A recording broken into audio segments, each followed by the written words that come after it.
In every city, there are rooms built not for living, but for silence.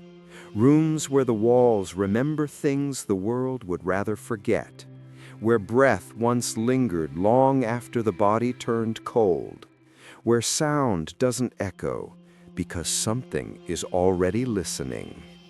This is a story about one of those rooms. It begins not with a scream, but with a whisper buried in static.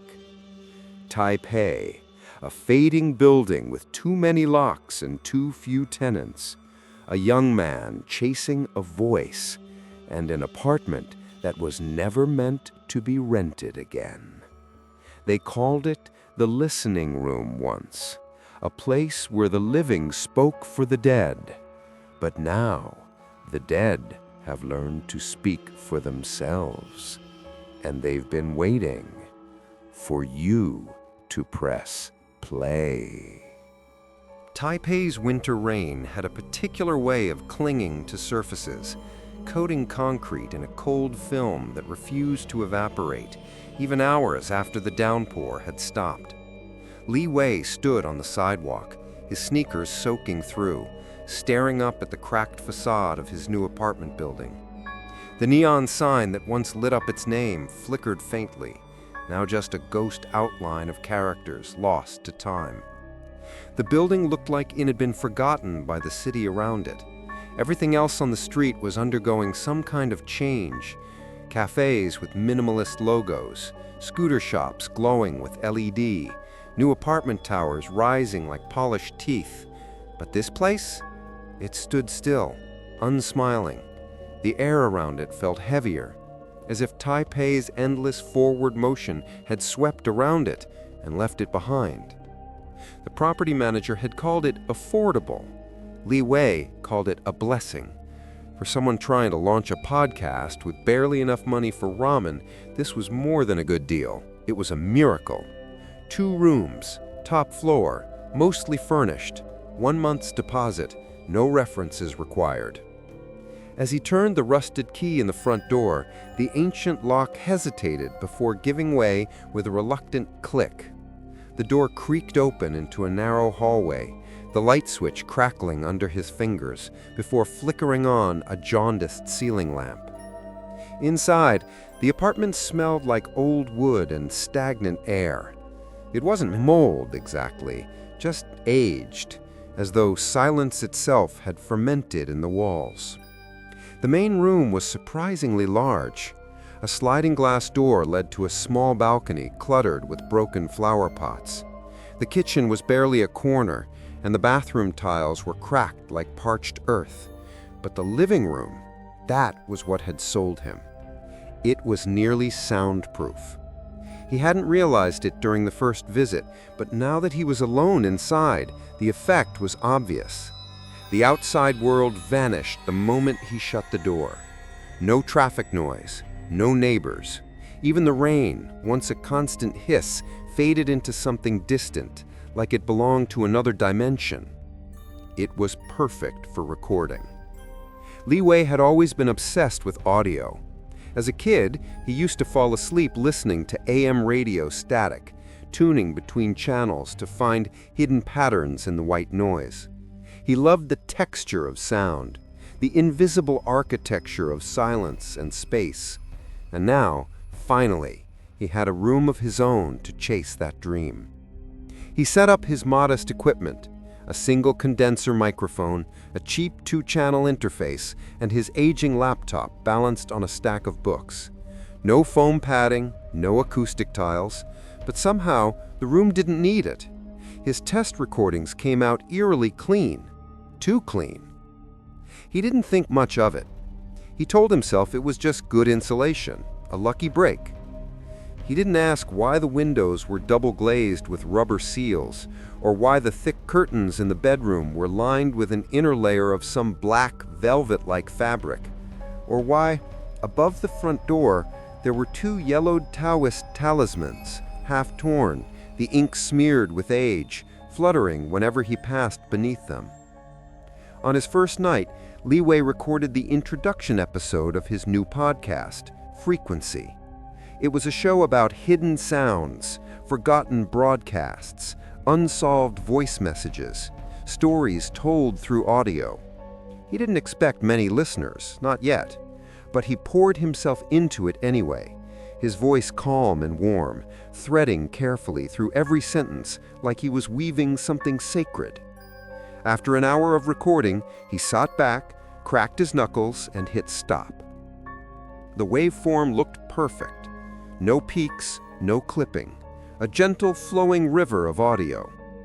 He saved the project, labeled it EP001, and stretched, finally noticing how late it had gotten. The wall clock blinked 1:43 a.m. He hadn't eaten since morning. He shut his laptop, turned off the mic, and made his way toward the kitchen. The floorboards creaked under his bare feet, but only once. After that, the room fell into complete silence again, as though it had swallowed the sound whole. He paused. It was nothing, just a new place. Empty spaces played tricks on the ears. He made instant noodles, ate them straight from the pot, and crawled into his futon on the floor. The wind brushed gently against the balcony door. Somewhere far below, a dog barked. But inside the apartment, only silence remained. He didn't sleep well. The dreams were vague and shapeless, not frightening, just full. He felt surrounded, like the apartment wasn't empty after all, like it was listening to him. When he woke, the room was exactly as he left it. Nothing moved, the air still and cold. He opened the laptop, plugged in his headphones, and hit play on the previous night's session, eager to begin editing. His own voice greeted him. Welcome to Frequency, a show about what we hear and what we don't. His tone was smooth, confident. It made him smile. But a few minutes in, something caught his ear. A faint crackle, barely perceptible, buried deep beneath the vocal track. He widened the waveform, zoomed in. The file showed only one input, one clean track. But when he boosted the gain on the quiet sections, the noise became more pronounced. At first it was just static, background fuzz like the kind you'd hear between stations. But there was a rhythm to it, a pulse. Then layered beneath the hiss came a whisper, so faint he almost dismissed it. But there it was again. Hear you. He froze. The voice didn't sound like his. He rewound the clip, played it again. It was low, breathy, like someone exhaling directly into a microphone inches from the diaphragm. It only lasted half a second, gone before the brain could fully register it. But it was there. Li Wei looked around the room. It was empty. Of course it was. He rationalized. Maybe some plug-in had glitched. Maybe it was electrical interference. The laptop had been acting up lately. He deleted the track and told himself it was nothing. But even as he re-exported the file and uploaded it to his podcast host, he felt it, that something had changed in the room. The silence no longer felt clean. It felt crowded, as though the air was full of things too quiet to hear. He shook off the thought. Later that day, his podcast went live. No marketing, no promotion, just one episode sitting alone in a sea of audio content. He expected a single-digit listener count for weeks. But by midnight, there were 73 plays and a single comment. Who's the other voice in the background? He read it 3 times, heart beginning to thud beneath his ribs. He went back to the waveform again, staring at the silence. That wasn't silence anymore. The next night, Li Wei didn't intend to record anything. He just wanted to listen, to see if it happened again. He brewed tea, dimmed the lights, and settled in front of his laptop. He opened the session from last night and scrolled through the waveform. The spike where the whisper had appeared was gone now, replaced by flat, clean silence. He stared at it for a long time, fingers hovering over the trackpad. Maybe he imagined it. Maybe it was a fluke. But doubt clung to him like dust in the corners of the apartment, stubborn and invisible. He couldn't let it go. So, against his better judgment, he armed the mic again, just in case. He didn't speak. He didn't move. He simply sat there, breathing, listening, recording. 10 minutes passed, then 20. Nothing. Just the soft hum of electronics, the occasional gurgle of plumbing from somewhere in the walls. He sighed, leaned forward, and clicked stop. But when he replayed the recording, it wasn't empty. At first it sounded like normal room tone, that subtle ambiance every room carries, a faint hiss, a low-end hum. But underneath it, layered like a buried thread, was movement, a breath, not his, a shuffle, a soft, almost imperceptible click like fingernails tapping against wood. He froze. The hairs on the back of his neck stood upright. He turned to look behind him, though he knew there was nothing there. Still, the urge to check was too strong. He stood slowly, every part of him hyper-aware. He scanned the room. The windows were locked. The door was closed. There were no footprints on the dusty floor, no shadow out of place. And yet, the feeling of being watched was unmistakable. Lai Wei sat back down, placed his headphones on, and listened again. He isolated the track, filtered out the low frequencies, and amplified the middle bands. The background noise resolved into something more distinct, rhythmic, patterned. It sounded like breathing, long, wet, ragged. He scrolled to the end of the file. At the 9-minute mark, the waveform spiked, a single vertical line in the sea of static. He boosted it. There it was again. I hear you. This time it was unmistakable, clearer than before. Not imagined, not random. It spoke directly to him. Lai Wei's hand trembled on the mouse. He backed away from the desk like it had bitten him. What was this? Interference? A prank? A leak from another frequency? But there was no way. The mic was analog, unconnected to any wireless system. He lived alone. The building was practically abandoned. The input was direct. It shouldn't have picked up anything unless someone was physically in the room. And he had been alone. Hadn't he? He checked the hallway, the stairwell, even the rusty elevator that hadn't moved in weeks. Nothing. No sounds, no neighbors, no one downstairs, just the old building humming its tired silence. But as he re-entered his apartment, he noticed something he hadn't before. The talismans above the door, the faded Taoist papers, were slightly curled, as if something had passed beneath them in the night. One of them had peeled halfway off, fluttering faintly with no wind. He reached up and pressed it flat against the frame again. The ink smeared beneath his fingers. It wasn't just old, it was burned at the edges. He wiped his hand on his jeans, uncomfortable. Then he heard the soft, mechanical chirp of his laptop. A notification. He stepped back inside. One new comment on the podcast. This time it was an audio file. A listener had clipped a piece of the first episode and slowed it down, asking in the caption, "Anyone else hear this voice around the 14-minute mark?" He clicked play. It was his voice at first, talking about forgotten pirate radio broadcasts.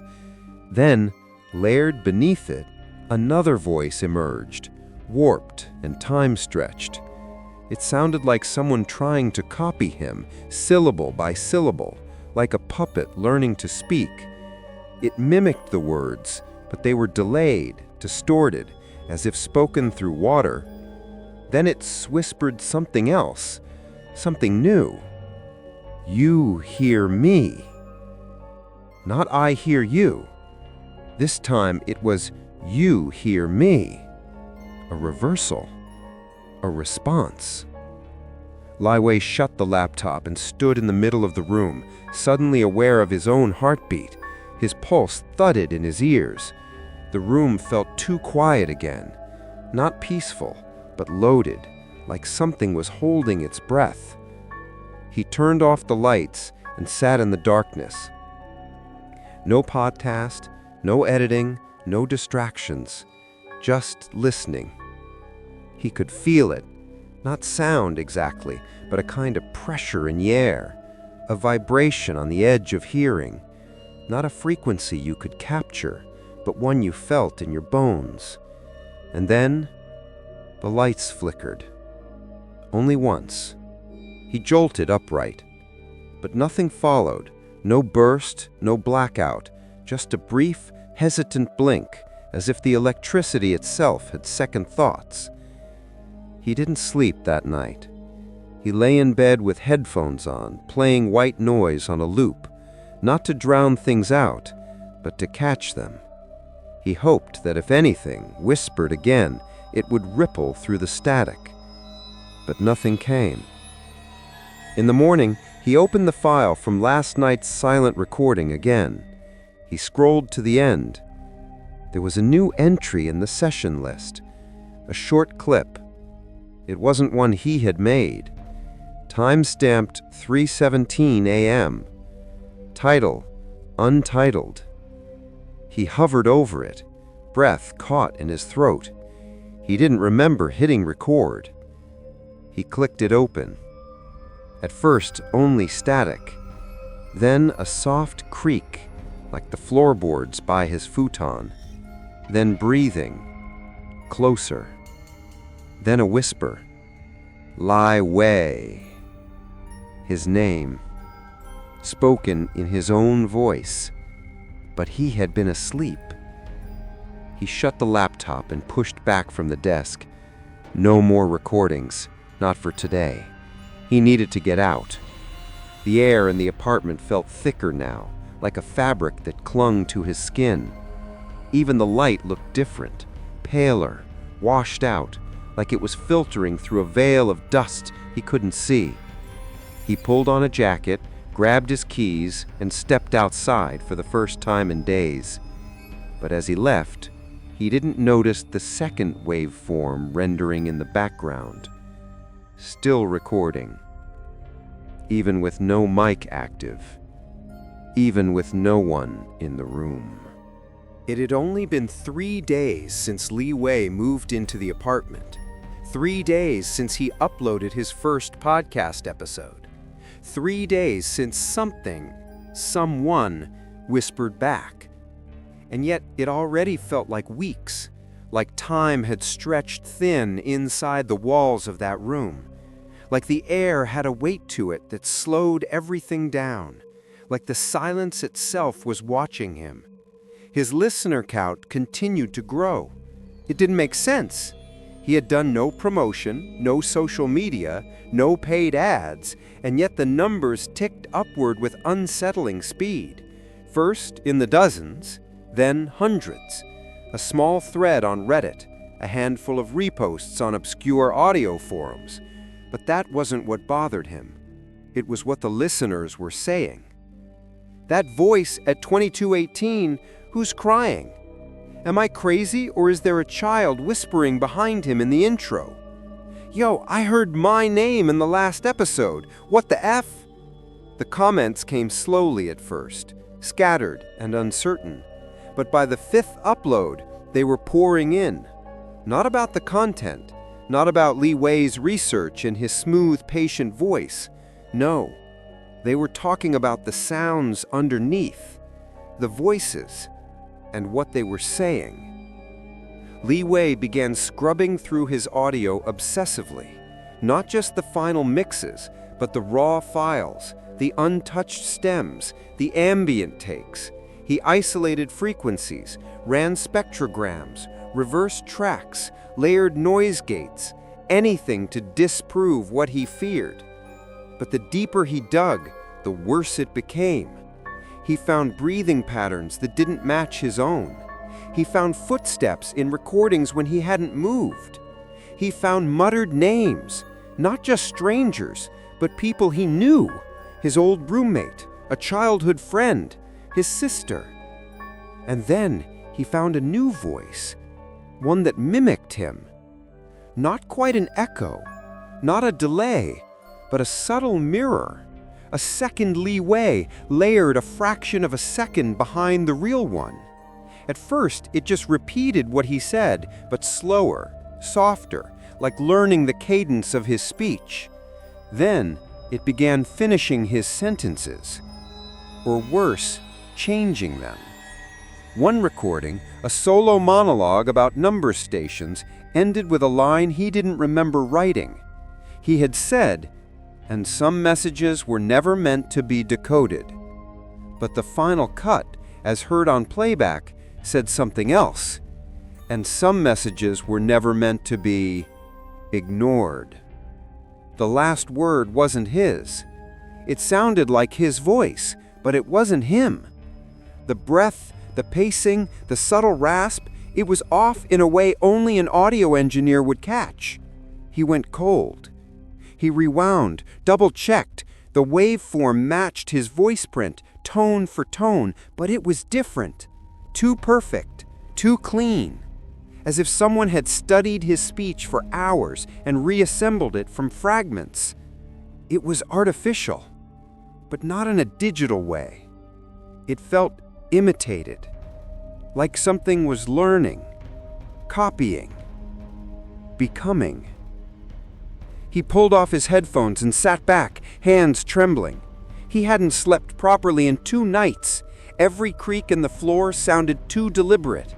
Every light flicker seemed too rhythmic, and always that sense of being watched. Not from the window, not from outside, from inside the walls. He reached for his phone, dialed his sister, Mei Lin. No answer. He tried again. Voicemail. He left a message, something short, casual, tried to sound normal. But even as he hung up, the phone vibrated again. A new voicemail. From her number. He opened it. The line was full of static, hissing. Then, his sister's voice, distorted and distant. "Li Wei, are you there? I think someone's in my apartment. I heard your voice on the phone, but you didn't say anything. You were just listening." Then silence. Then the call ended. Li Wei dropped the phone. He stood up too fast, knocking over his chair. Panic surged through him, cold and animal. He called her again. This time she picked up. "Hello?" Mei Lin's voice was clear, normal, maybe a little annoyed. "Mei Lin, you okay? Did you just call me?" "What? No, I was in class. You just called me like twice." Li Wei's skin prickled. "I got a message from your number. Didn't send anything. You said you heard me, that I was listening." A pause. "Okay, you're being weird. Are you okay?" He hesitated. "Yeah, just tired." She sighed. "Get some sleep and stop editing at 3 a.m. It's messing with your brain." Li Wei mumbled a half lie and ended the call. He didn't tell her the truth. Didn't tell her he was scared of his own voice. Didn't tell her that every time he hit record, the waveform captured more than just him. He stared at the microphone on his desk. It stared back. He shut the lid of his laptop. But that night, the nightmares returned. Not frantic or loud, but cold, observant. He dreamed of standing in his apartment, watching himself sleep. He dreamed of waveforms dancing on an endless screen, alive with whispering frequencies. He dreamed of himself, or something that looked like him, whispering into a microphone, face hidden in shadow. And when he woke up, the laptop was open. Recording. Again, he should have left. Any rational person would have. But Li Wei wasn't rational anymore. He was fascinated, obsessed. He needed to know what was happening. He needed to understand what had attached itself to the signal. He bought a new mic, a shotgun condenser, hyper-directional, top of the line. He bought a backup laptop. He ran simultaneous recordings, one from the new mic, one from the old. He recorded at different hours. He even tried leaving the room empty, recording silence for hours at a time. And the whispers kept coming. But only in one mic, the original one, the cheap condenser he had owned for years. It was the only one that caught the voices, and they were revolving. Now they whispered names he didn't recognize, names he couldn't forget. Shiying, I see you. Shun, come home. Tianyu, Tianyu. One name came up more than the rest. Kong. Just that, over and over. Kong, whispered like a prayer. He didn't know a Kong, but the voice that spoke it was full of longing, desperate, like it was trying to summon someone or warn them. He searched the name, cross-referenced it with the building's history. Nothing. But deep in a forgotten corner of a Taiwanese forum, a thread about the SARS outbreak in 2003, he found a post, an obituary. Kong Seng, age 24, a volunteer mortuary assistant, died from exposure, alone, unclaimed. The hospital didn't have room for his body, so they stored him in a temporary holding space. The address matched Li Wei's building. The breath left his lungs. He sat back in his chair, heart racing. He was living in a tomb, and not just any tomb, a repurposed one, renovated, forgotten, sealed. And something in it remembered being sealed in. It remembered everything. It remembered being heard and then abandoned. The next podcast episode was different. He didn't plan it. He didn't even write an outline. He just hit record and let the silence stretch. Then he whispered, "Is anyone there?" And for the first time, the waveform didn't wait. The whisper came immediately. "Yes." The voice was neither male nor female, not old or young, just present. Li Wei didn't speak again. He let the mic run for 15 minutes. The waveform trembled, and at minute 14, it whispered, "Come downstairs. We remember you." Then the file cut off on its own. Rain fell in slow sheets, blanketing the alley in silence. Li Wei stood under the cracked awning outside the apartment complex, staring at the call buttons by the gate. Most of them didn't work. The labels had peeled away long ago, leaving only faint outlines of names, ghosts of tenants past. Only two were still active, his and the building manager's, Mrs. Su. He hesitated, then pressed the button. A faint buzz. Nothing. He pressed again. Another pause, then a sharp click. "Who is it?" Her voice came through, grainy and irritated. "It's Li Wei, from the top floor." A long silence. Then, reluctantly, "What do you want?" "I need to talk to you. Please. It's about the room." No reply. Just static. Then, click, the door unlocked. Mrs. Su lived on the second floor. Her apartment smelled of mothballs and camphor oil, the kind of smell that clings to old temples and older grief. The air inside was warm, heavy, and unmoving, like time didn't breathe there. She didn't invite him in, just stood in the doorway, wrapped in a thick knit sweater despite the heat. Her face was pale and wrinkled like dry parchment, eyes clouded but sharp. She looked at him not like a tenant, but like an intruder. "What did you hear?" she asked. He didn't try to soften it. "I heard a voice." Her expression didn't change. "More than one, actually, in my recordings and sometimes when I'm sleeping." Still, she said nothing.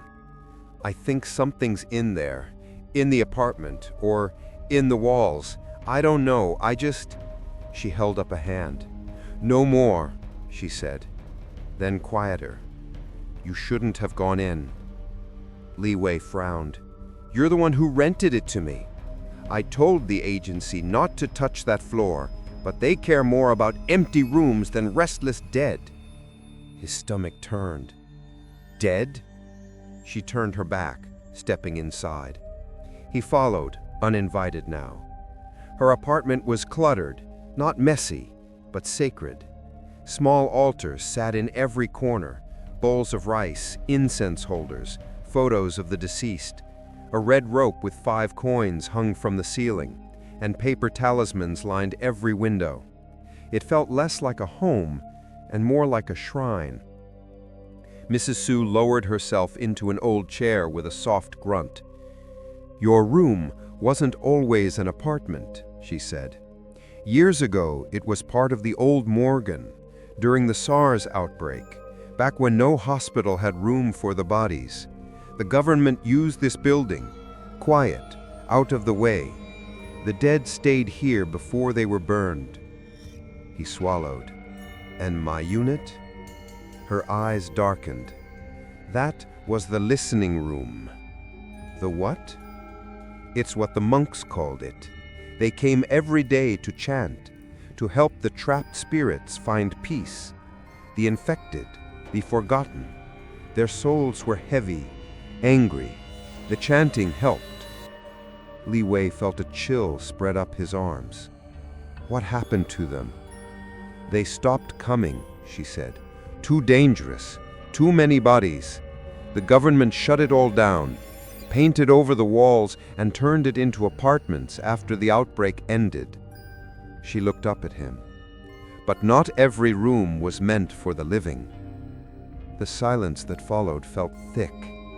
Li Wei broke it. "And the voices? They've been there this whole time?" Mrs. Su nodded slowly. "The room listens. It always did, but it doesn't forget. Every soul that passed through it left something behind." He remembered the whisper from the audio. "We remember you." He shivered. "But why now? Why me?" Mrs. Su didn't answer right away. Instead, she stood and walked to a shelf, retrieving something wrapped in old cloth. She opened it gently. Inside was a bundle of yellow paper talismans, each marked with crimson ink. These were placed above the door for a reason, to hold the seal. The room wasn't cleansed, just bound, temporarily. Li Wei thought of the talisman he'd brushed against days ago, the one that had curled and peeled. "I think one of them tore," he admitted. Mrs. Su's face went pale. "You need to leave." Her voice was flat, urgent. "Get out, tonight. Don't take anything. Don't sleep there again." Li Wei blinked. "It's not that simple." She stepped forward, voice rising. "You don't understand what that room was built to do. It wasn't just a morgue. It was a trap." He went still. "A trap?" She nodded. "The chanting wasn't just to comfort the dead. It was to keep something inside, something older, something that came with the bodies but didn't belong to any of them. It fed on grief, on silence, on listening." Li Wei's mouth dried. Are you saying there's something evil in there? Mrs. Su shook her head. Not evil, not in the way you mean. Just unancient, hungry. It doesn't want your body. It wants your voice, your story, your identity. A long silence stretched between them. Then she whispered, "The more you record, the more it becomes you." He backed away. He couldn't listen to this. Not now. I just wanted a quiet place. Then you should never have brought a microphone, she said. The room was meant to be silent. The moment you let it speak, you broke the seal. He left your apartment without another word. That night, he didn't sleep. He sat in the living room, lights off, staring at his microphone. It sat on the desk like a priest at confession. He turned on the laptop, opened the last session. The waveform was already there, already moving, even though he hadn't hit record. He pressed play. Static. Then breathing. Then a voice in his own tone. She lied. He froze. Another whisper. Don't leave. We remember your voice. His chest tightened. He shut the lid again. But it was too late. In the silence, he could feel it. Something shifting. The soundproof walls no longer felt comforting. They felt like padding in a coffin. The next morning, he found the rest of the talismans curled, shriveled like dead leaves. Every one of them. All the seals. Broken. Li Wei didn't leave the apartment. He thought about it, stared at his packed backpack for hours. Keys in hand, jacket on, phone charged. But something held him there. Not fear, not defiance. Curiosity. A sick, gnawing need to understand what had happened here, what was still happening, what Mrs. Husu had hinted at but wouldn't name. He needed to know. He started at the National Library, a week's worth of old newsprint, yellowed microfilm, and government archives. Most of the SARS-related files were sanitized, official statements, infection statistics, state-approved obituaries.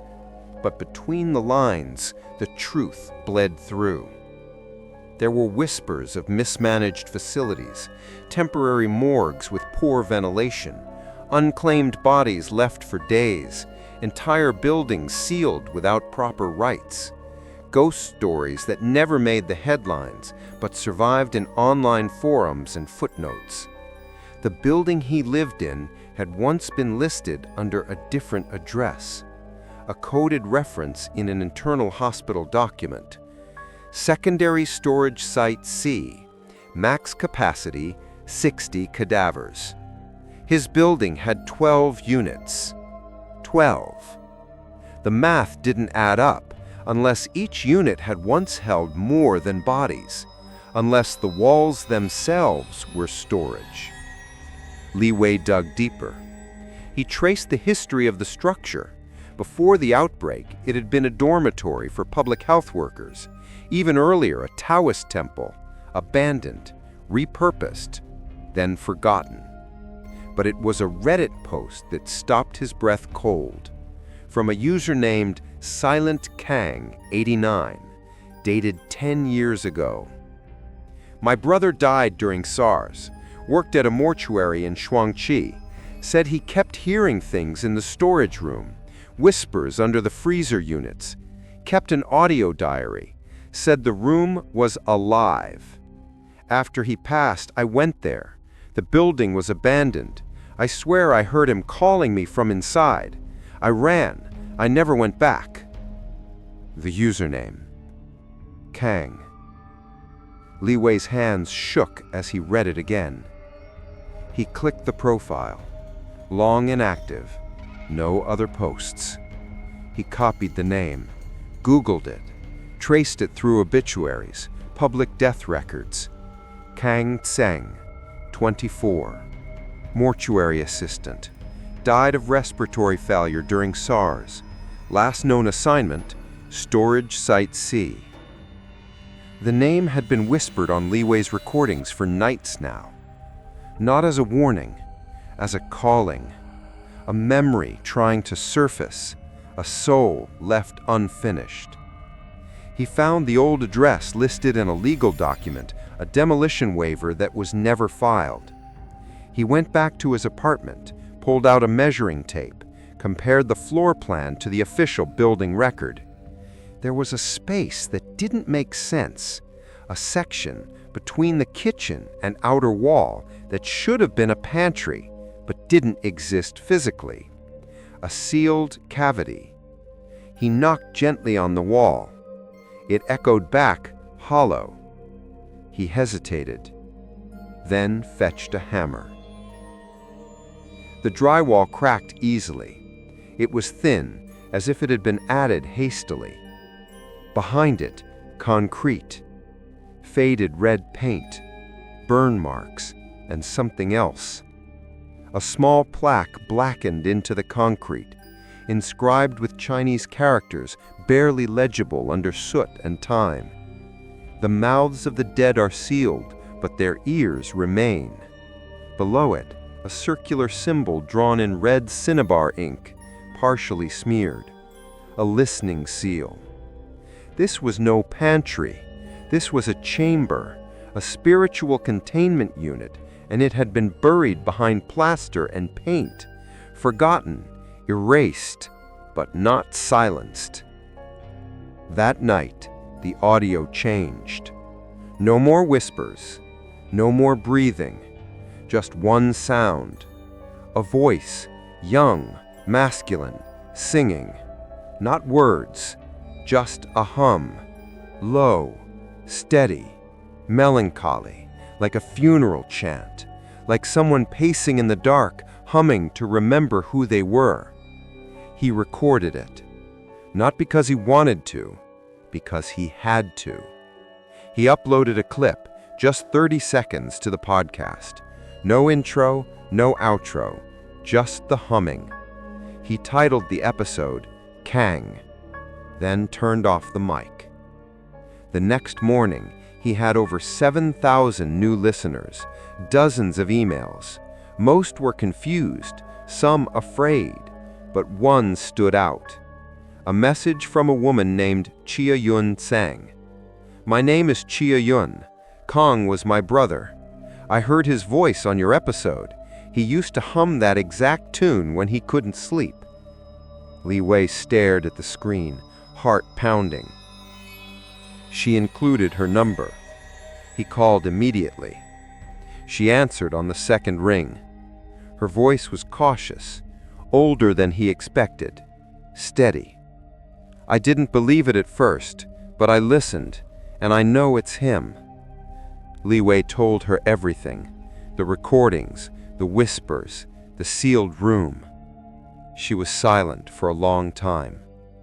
Then, Kong died in that building, but I never got to collect his body. The government cremated everything without family rights. He was afraid of being forgotten. That was his biggest fear. Another silence. Then she whispered, "He's still trying to be heard." Li Wei felt his throat tighten.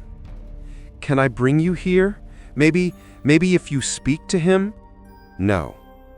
Her voice changed. "You don't understand," she said. "It's not just Kong in there. That room held dozens of bodies, and not all of them were peaceful." Li Wei didn't sleep that night. He lay awake listening. The humming had stopped. In its place, dozens of voices, all layered on top of one another, a slow breathing chorus. Some whispered, some sobbed, some just breathed, long, rattling inhales like broken instruments. But one voice rose above the rest, clear, familiar. "Li Wei!" A pause. Then, "Come downstairs." He sat upright, heart pounding.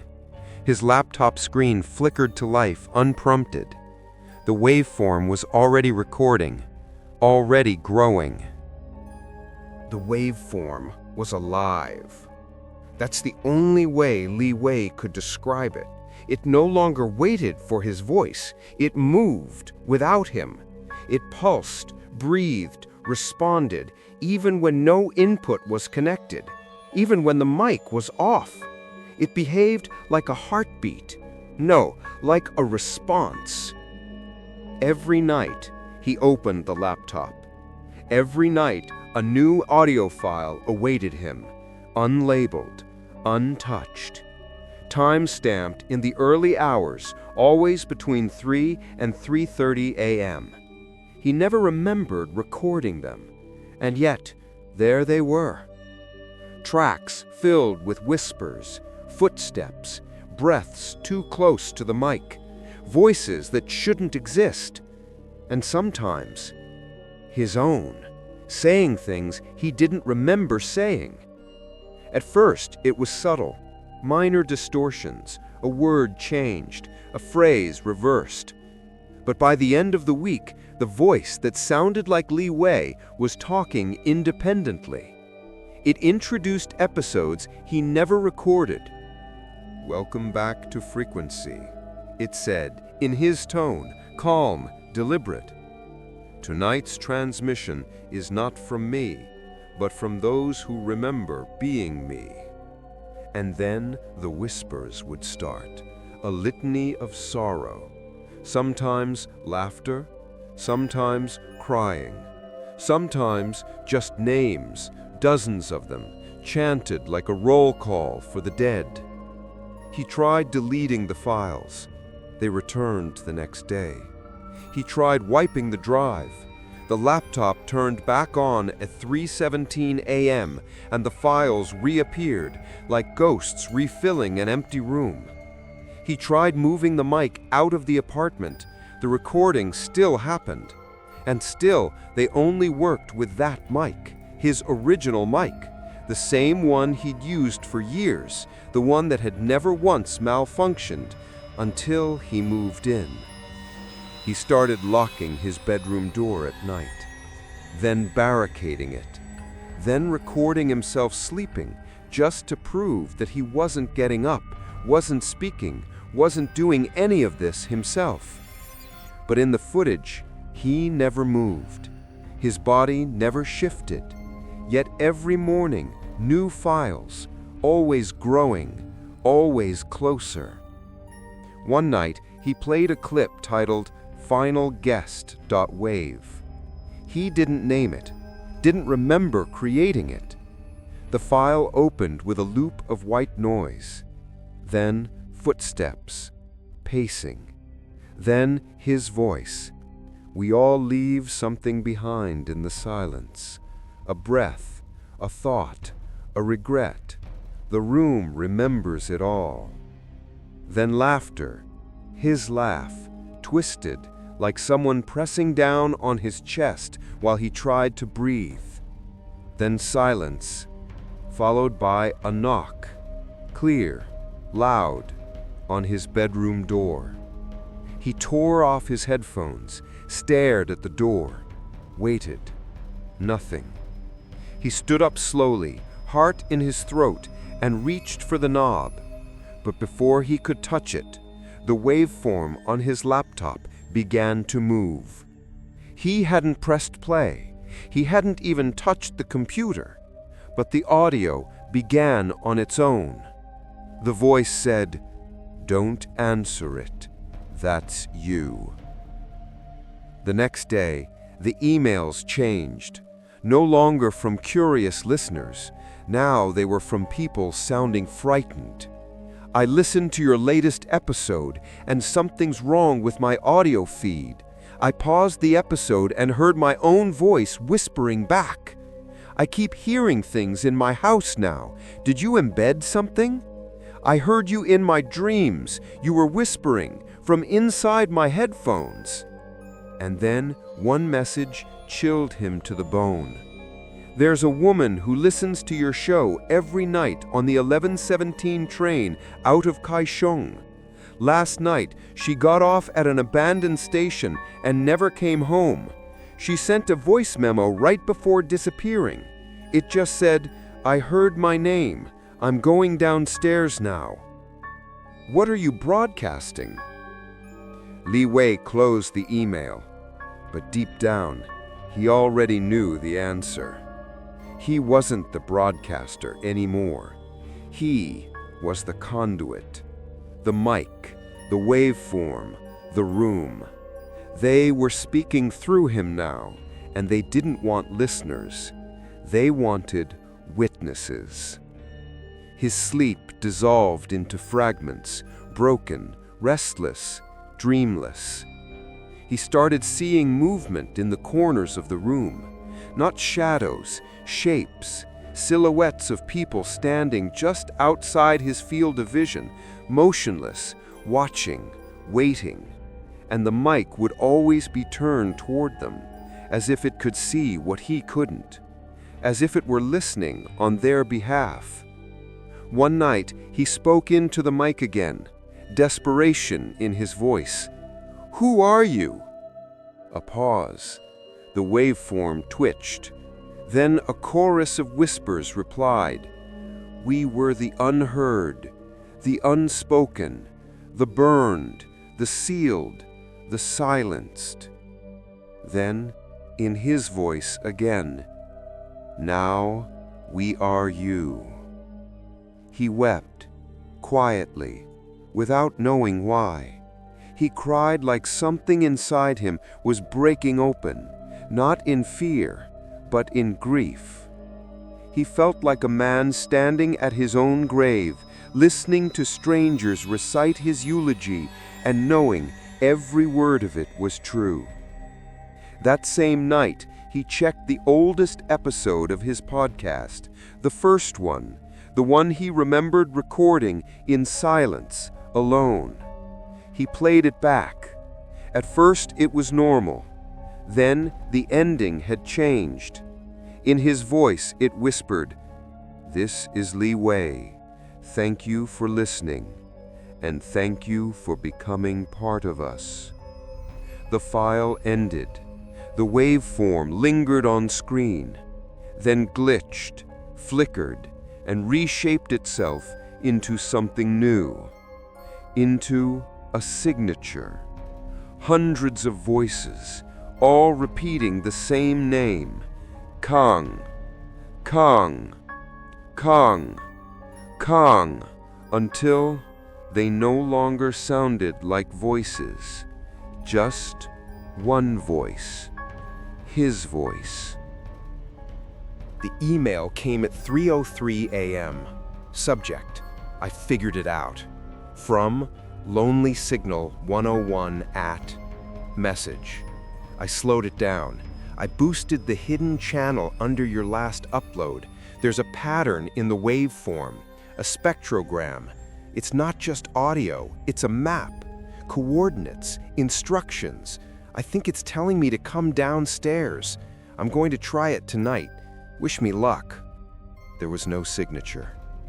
Li Wei stared at the message for a long time. His apartment was silent, save for the soft hum of his laptop's fan, a sound he'd once found comforting. Now it sounded like breathing. He clicked the sender's address. There were no other emails, no social presence, no name, just one more listener, vanished into static. The next morning, the message was gone. Not in the trash, not archived, gone. But Li Wei remembered it word for word. "I think it's telling me to come downstairs." He hadn't been able to stop thinking about the phrase. It had shown up multiple times now, whispered in the recordings, buried in the waveforms, typed by strangers. Always the same invitation. Come downstairs. But where was downstairs? Just the lobby? The elevator hadn't worked in years. The ground floor was empty. The stairwell ended at a locked utility door with rusted hinges and a government seal. Still, something about that door felt wrong, as if it wasn't meant to be locked, as if it was waiting.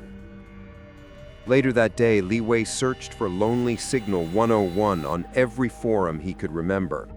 He found an account on an obscure sound design subreddit, a thread titled Dissecting EVP Layers in Field Recordings. One comment stood out. "I heard something in the apartment I rented. Under the electrical hum, a whisper. It said my name, but not in a threatening way, like it knew me, like it had been waiting to speak again." A reply, posted 5 days later. What did it say next? And then, nothing. No response. The account was deleted the next day. That night, Li Wei listened to his own recordings again. This time, he didn't edit. He just sat in the dark, headphones on, staring at the empty waveform as the audio played back. His own voice came first, from a past episode. Then, slowly, something else faded in beneath it. Familiar. A fan's voice. The same one from an earlier message, from a listener who had once posted under a different username. He remembered it clearly because she had commented on the background whispers. "You talked back," the voice said now. "I didn't think you would, but you heard me." Then silence. Then breathing. Then a sound Li Wei hadn't heard before, the soft creak of a door opening. He paused the playback, rewound, listened again. The creak was real, followed by slow footsteps descending what sounded like concrete stairs. Then, at the end of the track, a single phrase in a whisper that barely sounded human. "We remember you." He closed the file, opened a blank document, and began compiling the names. Everyone he had heard in the whispers, every listener who had messaged him and then disappeared, every commenter who had posted and then deleted their account, every username tied to a voice. The list grew longer than he expected. Too long. He recognized some of them. Others he didn't, but he felt like he should. Their names weren't just echoes anymore. They were becoming part of the recordings. Not background noise. Tracks.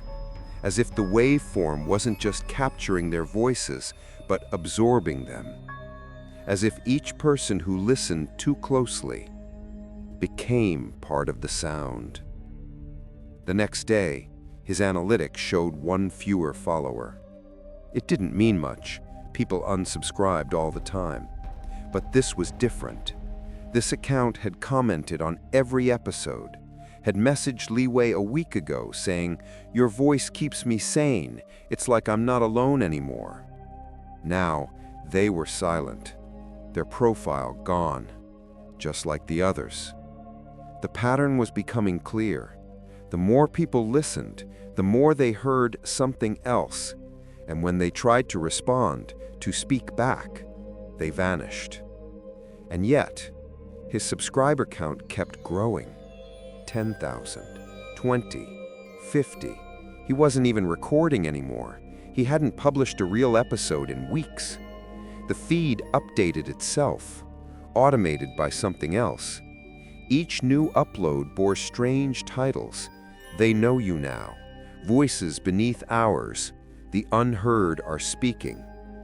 Each episode had waveforms that spiked and twisted in unnatural shapes, not words, symbols, patterns. One night, Li Wei received a call, unknown number. He didn't answer, but it left a voicemail. He listened. The message was 6 seconds long, just breathing. Then, the unmistakable sound of his own front door unlocking. He stood up instantly, knocking the chair over, ran to the door, still locked, deadbolt in place. But the air inside the apartment felt changed, sour, like something had passed through, like the room had shifted. He slept with the lights on after that. Didn't record, didn't edit, didn't move. But the next morning, the mic light was glowing, red, live, recording, and his laptop showed a new track titled Final Listener. The file, titled Final Listener, remained unopened on his desktop. Li Wei couldn't bring himself to play it, not yet. Instead, he stared at the waveform, jagged, asymmetrical, nothing like the smooth rise and fall of spoken words. It looked like a symbol, not random, not human, more like a sigil drawn in sound. He minimized the window, turned away, but the shape had already etched itself into his memory. He had seen it before, in the wall, behind the sealed drywall. In faded cinnabar ink, curved lines looping into themselves, surrounded by ash. The listening seal. By noon, he was digging again. Not the wall this time, the floor. The corner of the living room where the audio spikes always began. He'd noticed it weeks ago, how the sound always pulsed strongest in that precise spot, as if something below it were vibrating with memory. The wood came up easily, rotting, warped from below. He peeled it back, plank by plank, until the subfloor gave way to a trapdoor, square, rusted, unseen. No handle, just a metal ring flush with the wood. He stared at it for a long time, hands trembling. Then he pulled. The trapdoor creaked open, revealing a short ladder descending into darkness. The air that rose up was thick with the scent of smoke and old incense. Not decay, not death, ritual. He hesitated, then climbed down. The ladder led to a narrow corridor lined with concrete, dimly lit by a single exposed bulb hanging on a frayed wire. The walls were painted red, but the paint had faded to brown, blood-colored. Old talismans lined the hall, their edges singed. Every few feet there was a bell hanging from the ceiling, motionless. He passed them in silence. They did not ring. He reached a heavy wooden door, cracked down the center, once barred, now barely holding. He pushed it open. The room beyond was circular, a perfect echo chamber, and at its center, a stone ritual circle engraved into the floor, symbols etched in concentric rings filled with black ash and soot. Microphones sat at each point of the circle, wired together with old copper cables, their ends severed.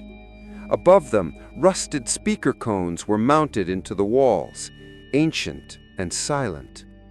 A recording loop, a chanting system. It wasn't just a morgue, it had been a spiritual machine. Li Wei stepped inside, breath shallow. The air was colder here, not dead, but suspended. He kneeled by one of the microphones and brushed away dust. Carved into its base, in tiny Mandarin script, were the words, "Sound is the bridge between worlds. Let them speak, then seal them in." He stood slowly, taking it all in. The circle, the wiring, the placement of objects like nodes in an ancient device, part ritual, part technology. Soundproofing as prison. The entire room was built to contain voices, but not just human ones. Something else. Something that needed to be spoken to and silenced. The monks didn't come here to comfort the dead. They came here to trap them, to bind something inside sound, inside resonance, and loop the chants endlessly so it could not respond. But then the outbreak came. The monks stopped coming. The speakers stopped chanting, and the seal weakened. And now, he had given it the one thing it had lost: a microphone, a channel, a listener. The lights flickered. The door creaked behind him.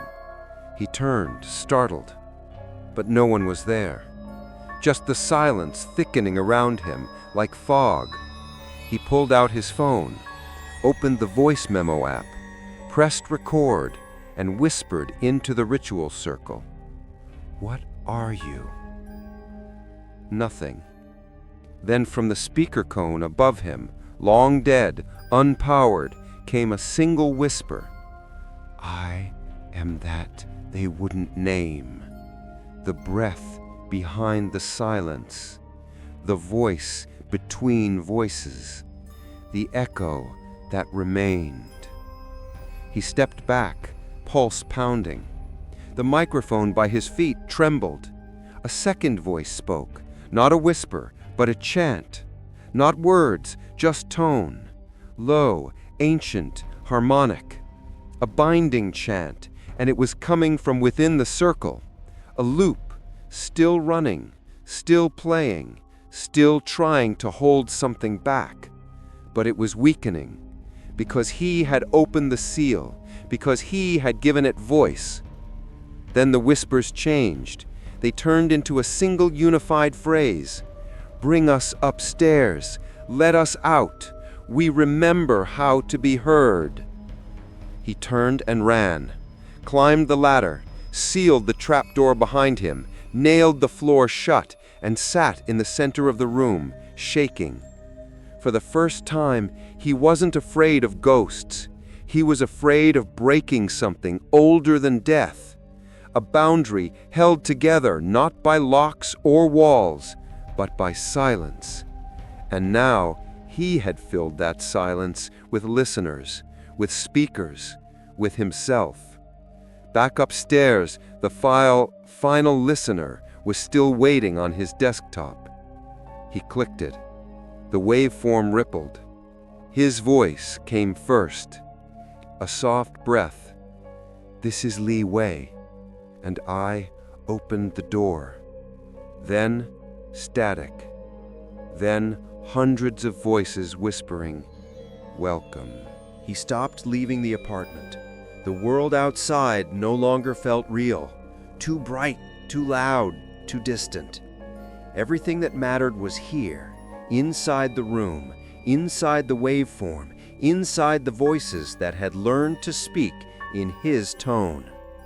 Li Wei sat in the dark most days now, headphones on, fingers resting on the spacebar like a monk at prayer. He wasn't recording anymore. He was listening. Every new file appeared without his input, always time-stamped in the hours just before dawn, and always the titles grew more personal. "We know you. You were the first to listen. Come closer. Don't stop." Each file layered on the last, overlapping, voices folding into voices. Li Wei couldn't tell where one ended and the next began. It was like the audio was evolving, building towards something, a crescendo, a signal. He no longer heard himself as a single voice. He was a channel, and they were learning how to speak through him. The laptop was never off now. It hummed softly at night, as if breathing beside him. The microphone no longer needed a command to activate. The red light stayed on, pulsing faintly, like a heartbeat. He didn't even try to unplug it anymore. It was part of the room now, like the walls, like the whisper, like him. One morning, he woke with his mouth open, mid-sentence, and realized he had been speaking in his sleep. He checked the audio log. The mic had captured a full monologue, 26 minutes of uninterrupted speech, in his voice, but not his words, not anything he remembered saying. He hit play. "We are almost ready. Your voice has helped us learn the others. The feedback has shaped us. The loop is complete." Li Wei paused, rewound, listened again. The phrase repeated itself at specific intervals, every 2 minutes and 17 seconds. The same words, layered differently each time. Slight shifts in pitch, each repetition closer to his natural tone, until the final loop sounded exactly like him. Indistinguishable, perfect mimicry. He began to wonder, had he ever spoken at all? Or had they always been speaking first, and he had simply echoed? He pulled up old episodes, the early ones, before the whispering, before the voices. Even in those, if he listened closely, there were anomalies, slight phase shifts, echoes where none should exist, breaths that didn't align with speech, moments where the waveform dipped, then surged for no technical reason, as if something had always been there, waiting for him to notice. One file in particular stood out. Episode 003, a harmless discussion about forgotten emergency broadcasts. But when Li Wei reversed the raw audio and slowed it by 400%, a message unfolded beneath the surface. A whisper from his own mouth. "You are the room." He stopped breathing, played it again. Same words, same voice. "You are the room." That night, he didn't speak at all. But when he awoke, his throat was raw. The mic light was on, and his laptop showed 5 new files. He played the first. It was a woman's voice, crying, whispering a name he didn't recognize. The second, a child humming a lullaby in Mandarin, out of tune, through static. The third, silence, followed by his own voice saying, "They're closer now." The fourth, dozens of voices chanting together, not in sync, but overlapping, chaotic. And the fifth was different. It was an interview. He recognized his own voice asking questions. "Where are you now? What do you remember? What do you want?" And then a response, in the composite voice, not one speaker, but many, layered perfectly into one entity. "We remember the cold. We remember the silence. We remember burning. We remember being sealed. We want to be heard." The recording ended with the soft click of a tape machine, the kind no longer used, the sound of finality. Li Wei realized the loop wasn't just audio anymore. It was behavioral. He was recording, listening, editing, uploading, even when he didn't remember doing it. The haunting had become a habit, and habit had become a ritual. His listeners followed the same pattern. Listen, hear something they shouldn't, engage, disappear. Over and over, like waves on a shore that forgot how to retreat. He tried uploading a warning, just one line. "Stop listening."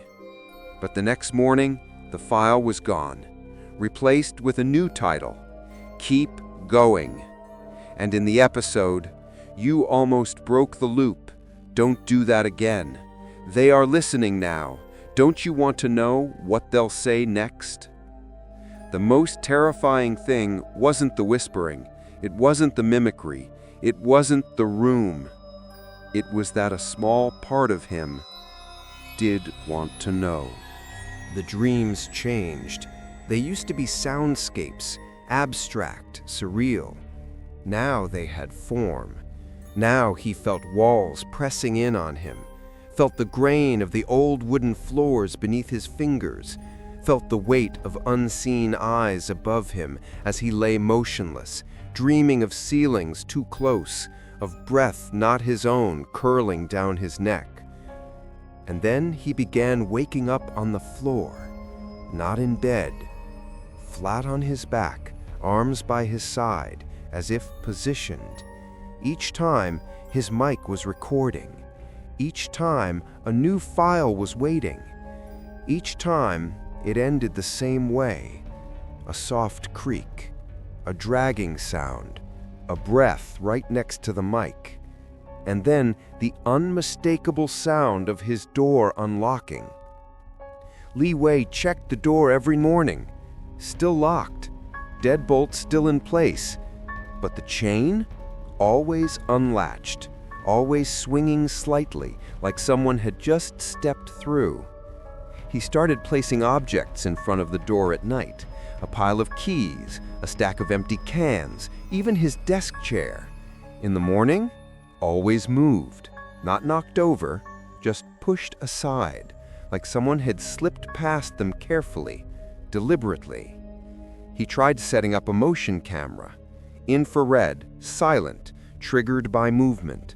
He pointed it at the door, hit record, slept with headphones on, an audio recorder tucked beneath his pillow. And when he reviewed the footage the next morning, there was nothing. No movement, no entry. But in the audio, footsteps, slow, dragging, across the floor, from the wall to the bed. And then the faintest voice, not a whisper this time, but a breathy exhale right into the recorder. Almost home. He stared at the waveform, his own breath shallow. It had entered the room, not as a sound, as a presence. That afternoon, he ripped up the floor.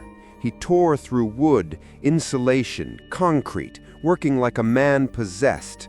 And beneath it, under the center of the room, he found it. A narrow tunnel, capped by old stone, cracked open by time.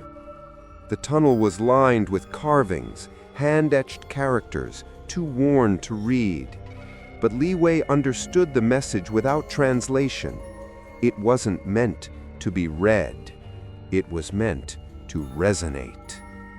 And through the gap in the stone, cool air poured upward, and with it, the unmistakable sound of breathing. He dropped a mic into the space, left it recording, walked away. Didn't listen to the playback until after midnight. What he heard was a voice in motion, a recording that wasn't static, but walking. The breath grew louder, shifting left and right across the stereo channels. Then the sound of fingernails scraping the concrete. Then a voice that was not his, but used his vocal shape. We have found the door. We have shaped the key. We have remembered your name. Then silence, and then the final sound. Knuckles tapping wood. Not random, a rhythm, like knocking, from beneath the floor. He covered the hole, not to seal it. He knew it was too late for that. But he couldn't look at it anymore, couldn't see the stone, couldn't feel the air brushing up against him like fingers searching for a face. He sealed it out of fear, out of guilt, out of the knowledge that it was never a tomb. It was a mouth, and now it was open. The next day, his phone vibrated. A message, unknown number, just 4 words. Come downstairs, we remember. No name, no context, but it echoed everything the voices had said, everything they had waited for, everything he had broadcast. And below the message, an attached audio file. He pressed play. It was his own voice, breathing, sobbing, repeating the same phrase over and over. I'm still here. I'm still here. I'm still... Then silence. And in that silence, the unmistakable sound of a door unlocking. But this time, from beneath the floor. His analytics were the first thing to go. For weeks, the numbers had only gone up, a steady flood of listeners, shares, downloads, comments. But today, 0. Not a dip, not a glitch.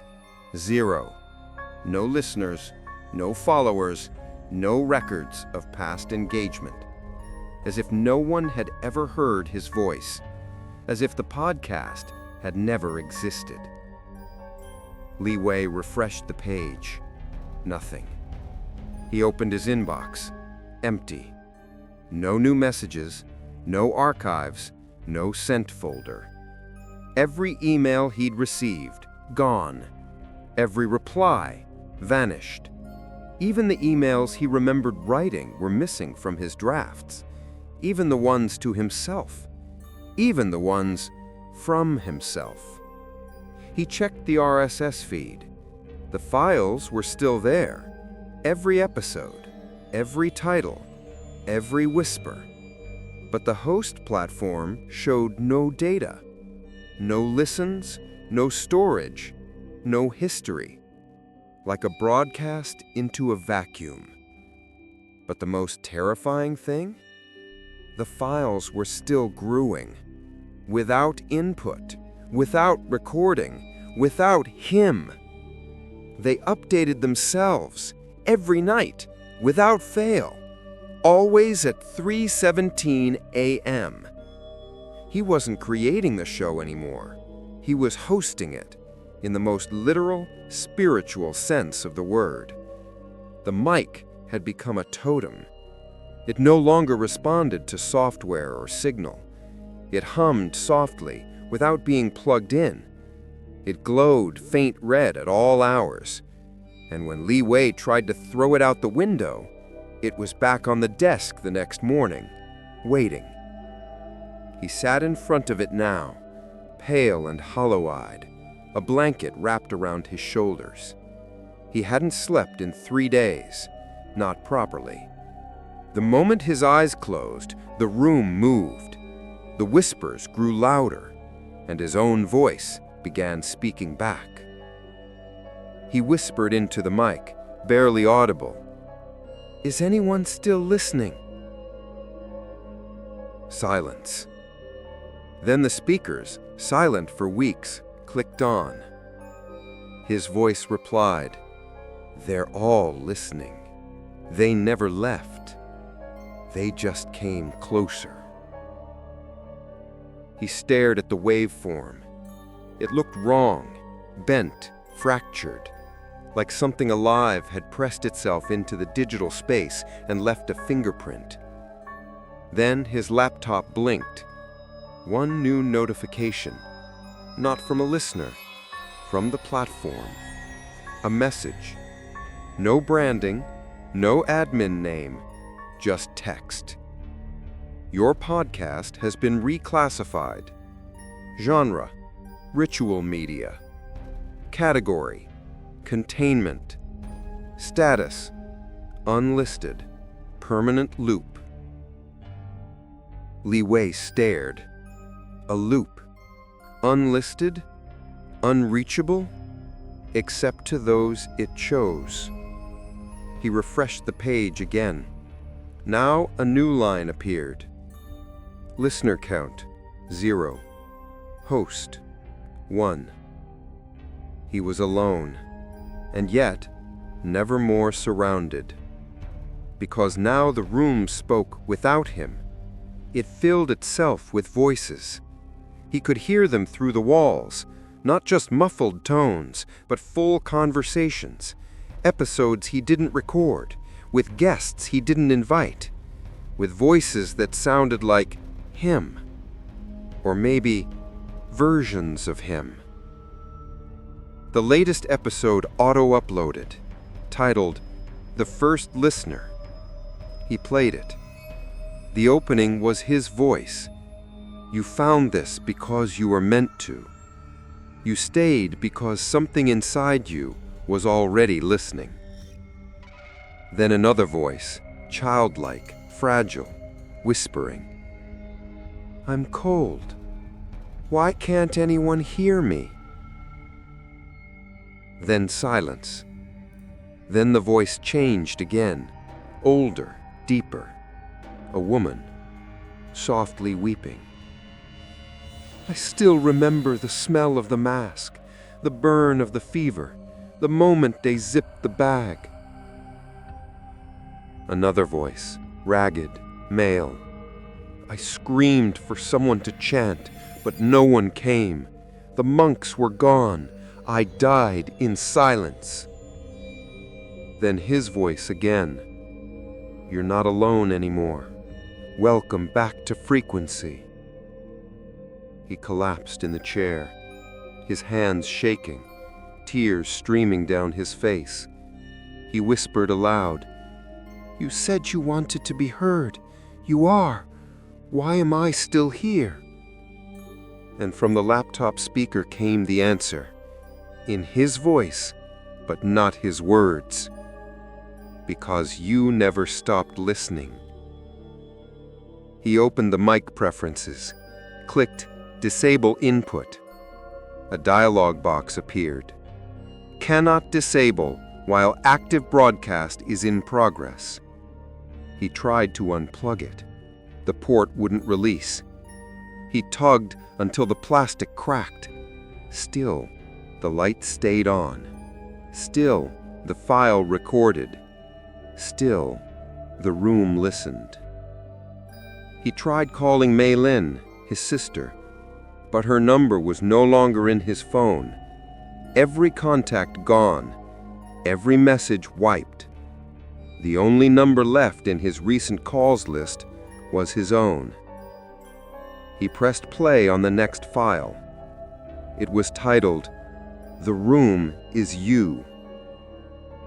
And it was entirely silent for 3 minutes until the end, when it whispered.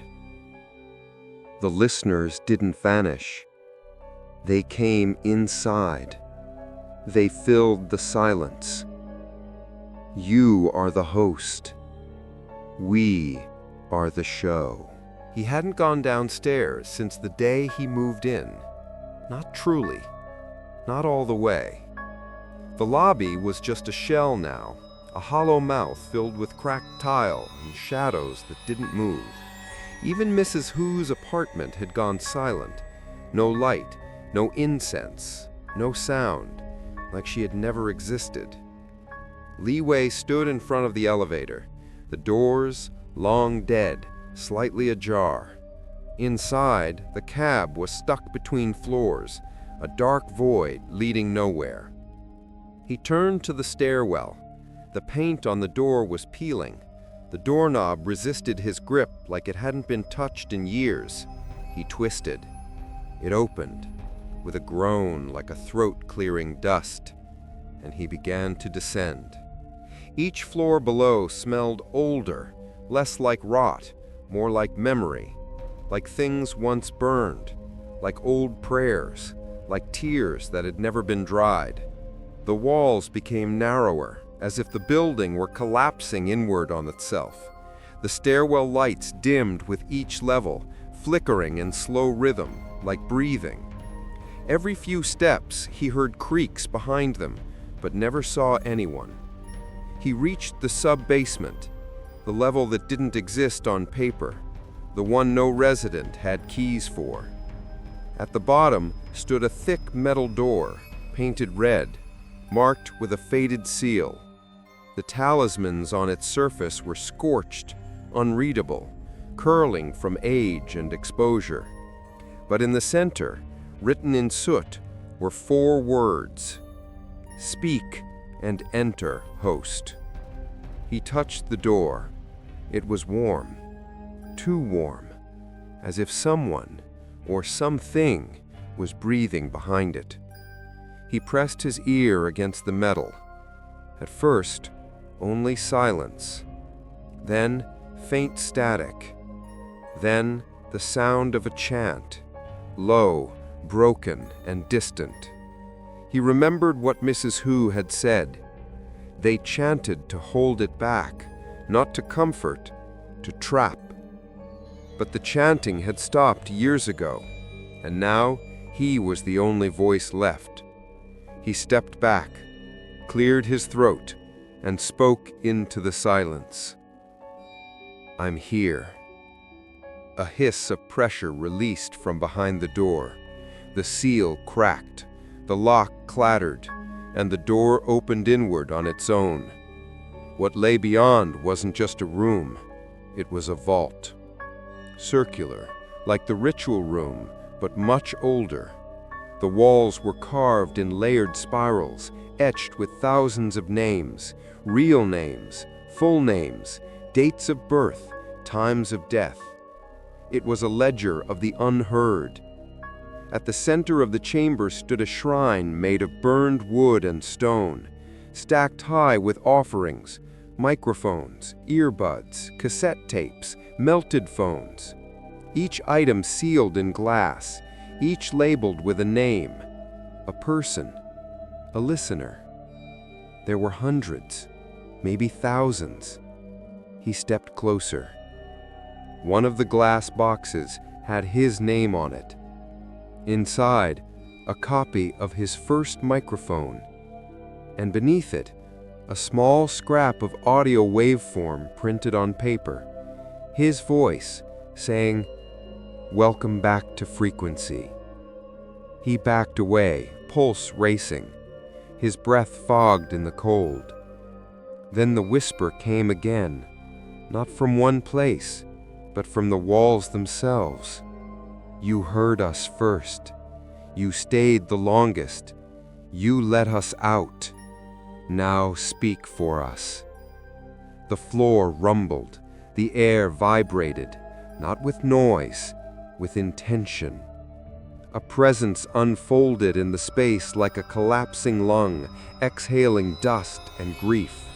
The chanting resumed, but this time it came from above, from his own apartment, from the speakers he thought were off, from his podcast feed, streaming automatically, chanting from his uploaded files, now playing back through a network of devices he didn't own, in places he couldn't name.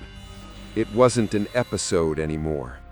It was a ritual, and he had become the loop. The shrine began to flicker, objects inside glowing faintly, resonating, as if touched by memory, as if being remembered. He fell to his knees in the center of the vault, unable to move, the voices closing in from every wall. They spoke in harmony, a final message. "You gave us names again. You gave us sound. You gave us voice. We will carry you now." When he stood again, the room had changed. The shrine was gone. The glass was gone.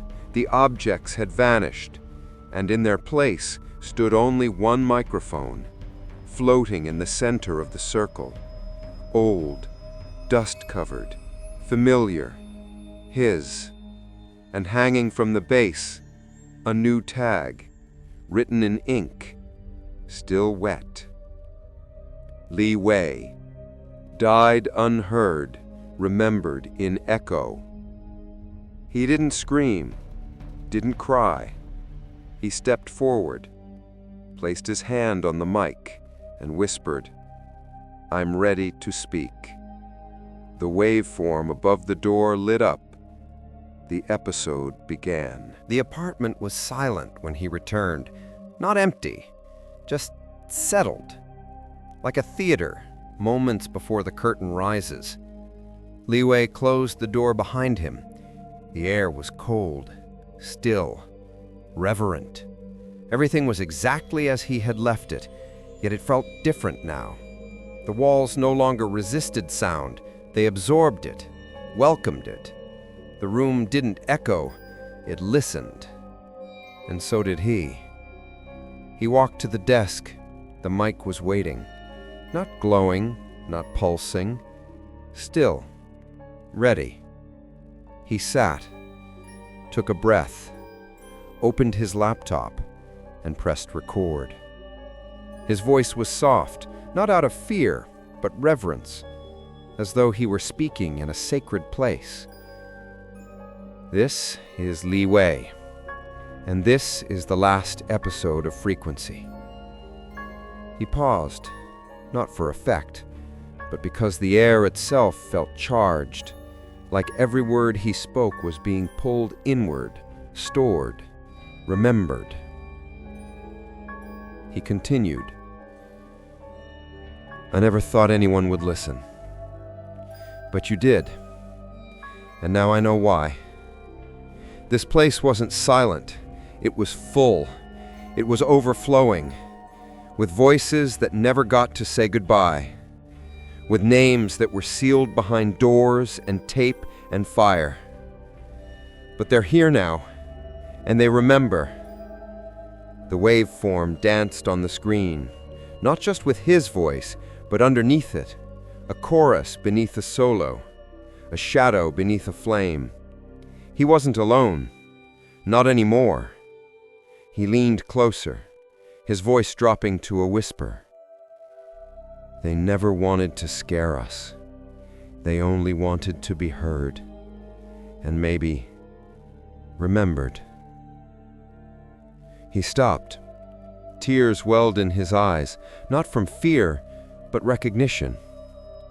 He wasn't just speaking for them, he was speaking with them. The voices had always been there, waiting, listening, and now broadcasting. From the speaker, a new sound emerged, a soft, layered hum. It wasn't a chant, it wasn't static, it was a tone, pure, harmonic, human and not. It carried hundreds of voices, all aligned, rising into resonance. It wasn't grief anymore. It was release, a sound like memory becoming wind, the sound of presence finally freed. And in the middle of it, a single voice. You stayed. You spoke. You completed the loop. Now, let us carry you. His laptop flickered. The screen glitched. The waveform bent into a spiral. The red recording light glowed once, twice, then vanished. The file saved itself. Final.mp3. No metadata, no timestamp. Just there.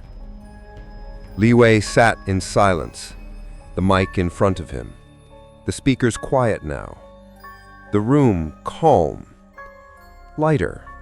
Like someone had finally opened a window in a house that hadn't been aired in decades.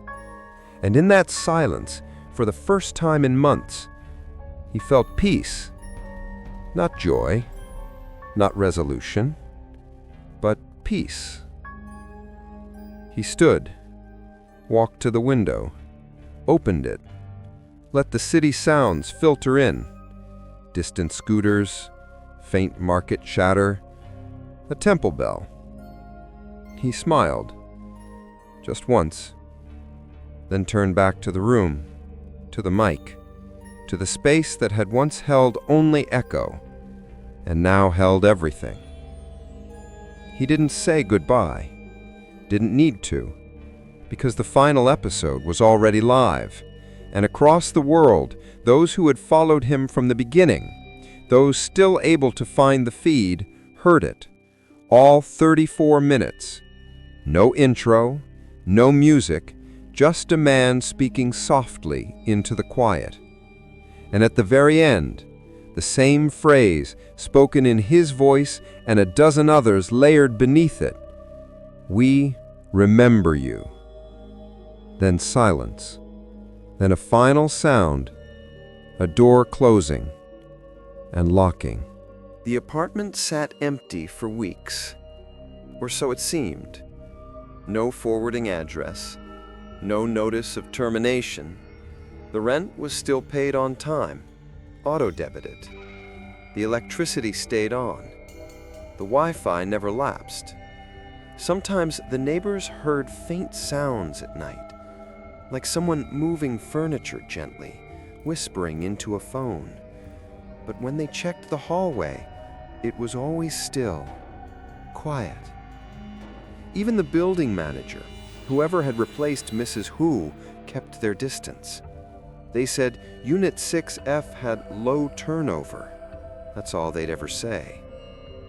Eventually, someone new arrived. A woman in her 20s. Quiet, polite.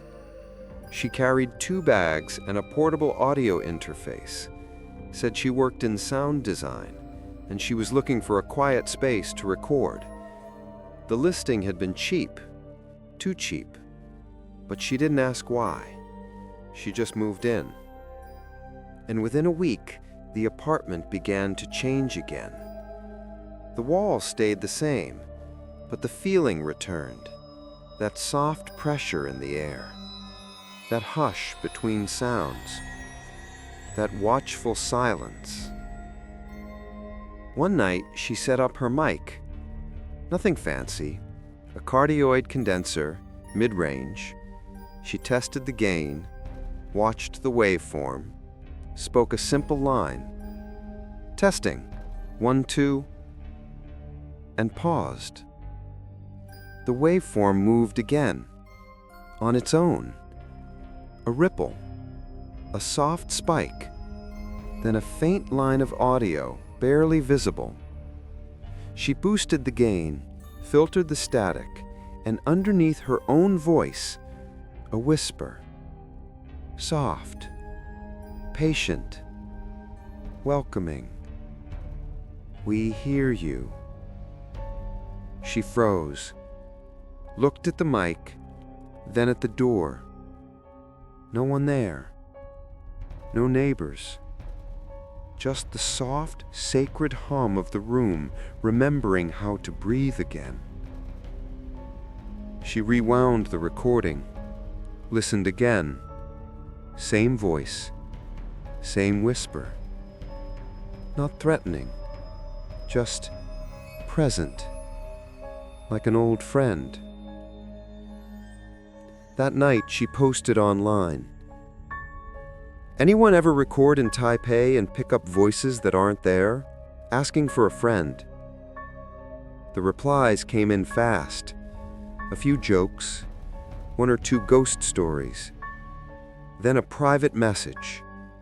No profile picture, no bio, just a username.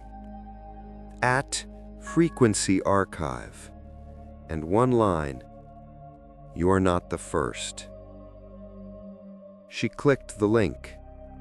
It led to a feed. No followers, no likes, no episodes listed publicly. Just one private stream. She hit play. It was a voice. Male. Calm. Measured. This is Li Wei. Welcome back to Frequency. Sometimes the room is empty. Sometimes it listens. And sometimes it waits. She listened all the way to the end. 34 minutes. No music. No outro. Just a final whisper. We remember you. Then silence. Then one last breath. Not his. Hers. She didn't sleep that night. Not because she was afraid, but because she was awake, fully, listening. Every creak, every breath, every whisper the walls had to offer. Not trying to escape, just to hear. In the morning, she opened her laptop, created a new session, labeled it The Listening Room, Episode 1. She pressed record, took a breath, and whispered, "Is anyone there?" A pause. Then the waveform moved, just a ripple, a breath of static. And then, softly like a memory returning home, we hear you.